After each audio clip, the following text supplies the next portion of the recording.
কলকাতার এক পুরনো পাড়ায়, যেখানে সকালে চায়ের ধোঁয়া আর ট্রামের ঘন্টা একসাথে মিশে যায়, সেখানেই থাকতো অনিরুদ্ধ। পুরনো বই আর পুরনো গানই ছিল ওর জগৎ। প্রতিদিন বিকেলে ও বসতো বাড়ির ছাদে, হাতে একটা বই, চোখে আকাশ।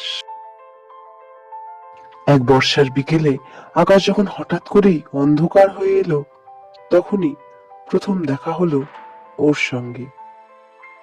ওর নাম মৌসুমী। মৌসুমী নিচের বাড়িতে সদ্য ভাড়া নিতে এসেছে। বৃষ্টি নামতেই সে ছুটে উঠেছিল ছাদে। ভেজা চুল, নীল শাড়ির আঁচল থেকে টুপটাপ জল পড়ছে। অনিরুদ্ধ একটু অপ্রস্তুত হয়ে বলেছিল, আপনি ভিজে যাচ্ছেন। মৌসুমী হেসে বলেছিল, বৃষ্টি ভিজলে ক্ষতি কি?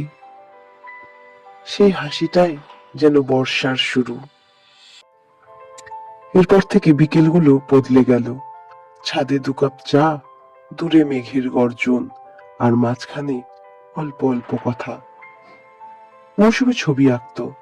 ওর খাতায় ছিল নদী, নৌকা আর অজানা মুখ। অনিরুদ্ধ পড়ত কবিতা, জীবনানন্দ, রবীন্দ্রনাথ।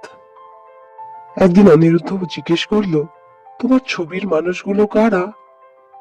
মৌসুমী একটু চুপ করে থেকে বলল, যাদের এখনো খুঁজে পাই। শব্দগুলো অনিরুদ্ধর বুকের ভেতর কোথাও গেঁথে গেল। শরৎ এলো, পরিষ্কার আকাশ, কাশফুল দুলছে। ওদের কথা বেড়েছে, নীরবতাও বেড়েছে। একদিন হঠাৎই মৌসুমী জানালো, ও চলে যাবে, দিল্লিতে একটা কাজ পেয়েছে। ও বলল চোখ নামিয়ে, অনেক দিনের স্বপ্ন ছিল।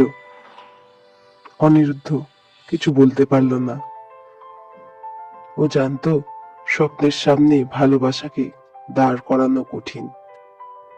শেষ বিকেলটা ওরা ছাদেই কাটালো। আকাশে তখনও হালকা মেঘ। মৌসুমী ওর খাতাটা অনিরুদ্ধর হাতে দিয়ে বলল, শেষ ছবিটা তোমার জন্য। পাতা খুলতেই অনিরুদ্ধ দেখলো একটা ছাদ, বৃষ্টি, 2 কাপ চা আর দুটো ছায়া কাছাকাছি দাঁড়ানো। আমি কি ছবিটা শেষ করেছি?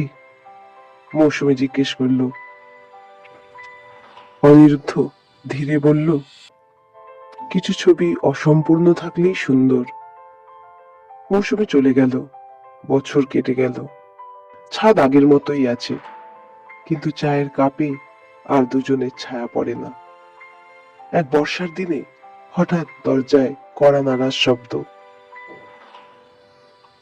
অনিরুদ্ধ দরজা খুলে দেখলো মৌসুমী, হাতে ভেজা খাতা, চোখে সেই চেনা হাসি। দিল্লি খুব বড়, সে বলল, কিন্তু সেখানে এই বৃষ্টিটা নেই। অনিরুদ্ধ কিছু বলল না, শুধু জানতো কিছু ভালোবাসা দূরত্বে ম্লান হয় না, বরং আরো গভীর হয়ে ফিরে আসে। বাইরে বৃষ্টি নামলো, আর ছাদে আবার 2 কাপ চা ভিজে উঠল ভালোবাসায়।